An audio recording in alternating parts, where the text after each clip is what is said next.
নমস্কার বন্ধুরা, নিয়ে চলে এসেছি আজকের আরেকটি নতুন ভিডিও নিয়ে। যারা BA 6 semester history general paper DSC 1B নিয়ে পড়ছো তাদের জন্য আজকের সাজেশন। তো তোমাদের এবছরে 10 নাম্বার, 5 নাম্বার বা 2 নাম্বারে যে কোয়েশ্চেনগুলি ইম্পর্টেন্ট সেই কোয়েশ্চেনগুলি নিয়ে আলোচনা করব।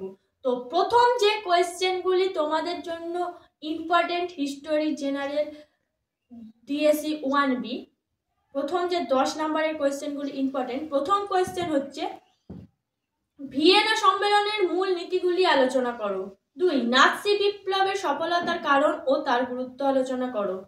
3, ইটালির ঐক্যবদ্ধকরণের ক্ষেত্রে ক্যাভুরের অবদান পর্যালোচনা করো। 4, প্রথম বিশ্বযুদ্ধের প্রেক্ষাপট বিশ্লেষণ করো। 5, কাল্পনিক সমাজতন্ত্রবাদ সম্পর্কে একটি প্রবন্ধ রচনা করো। 6, বিসমার্কের পররাষ্ট্রনীতির উপর একটি টিকা লেখো। তো এই 6টি এবছরের জন্য প্রচন্ড ইম্পর্টেন্ট কোয়েশ্চেন। তো 10 নাম্বারে এরপরে যে কোয়েশ্চেনগুলি নিয়ে আলোচনা করব সেগুলি হচ্ছে 5 নাম্বারের কোয়েশ্চেন। 5 নাম্বারের প্রথম কোয়েশ্চেন হচ্ছে ফরাসি বিপ্লবকালে সন্ত্রাসের শাসনের প্রকৃতি বিশ্লেষণ করো।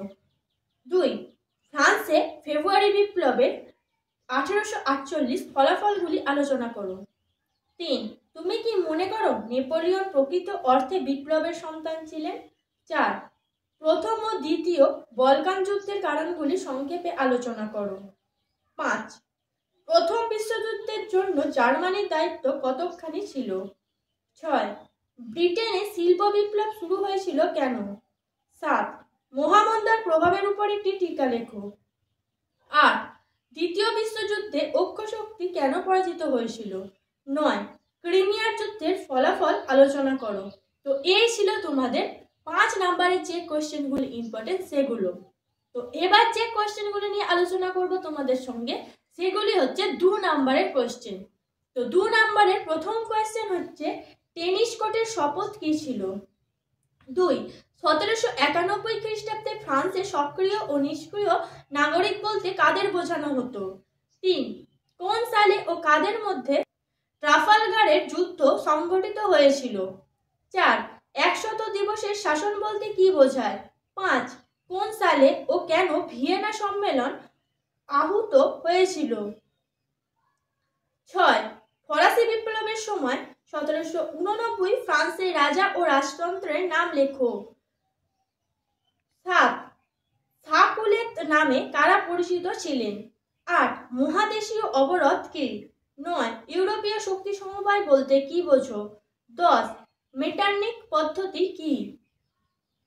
11, মেটার্নিকের যুগ বলতে কি বোঝো? 12, কর্ণধারের বিদায় ঘটনাটি কি ছিল? 13, কোন সময়কালকে সশস্ত্র শান্তির যুগ বলা হয় ও কেন?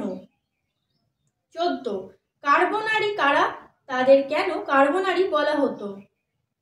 15, জোলভেরিং কি? 16, জুলাই অর্ডিন্যান্স বলতে কি বোঝায়? 17, 1848 সালকে কেন বিপ্লবের বছর বলা হয়? 18, দ্বিতীয় ফরাসি সাম্রাজ্যের সময়কাল ও শাসকের নাম উল্লেখ করো। 19, কখন এবং কোন দেশগুলির মধ্যে সেডানের যুদ্ধ হয়েছিল?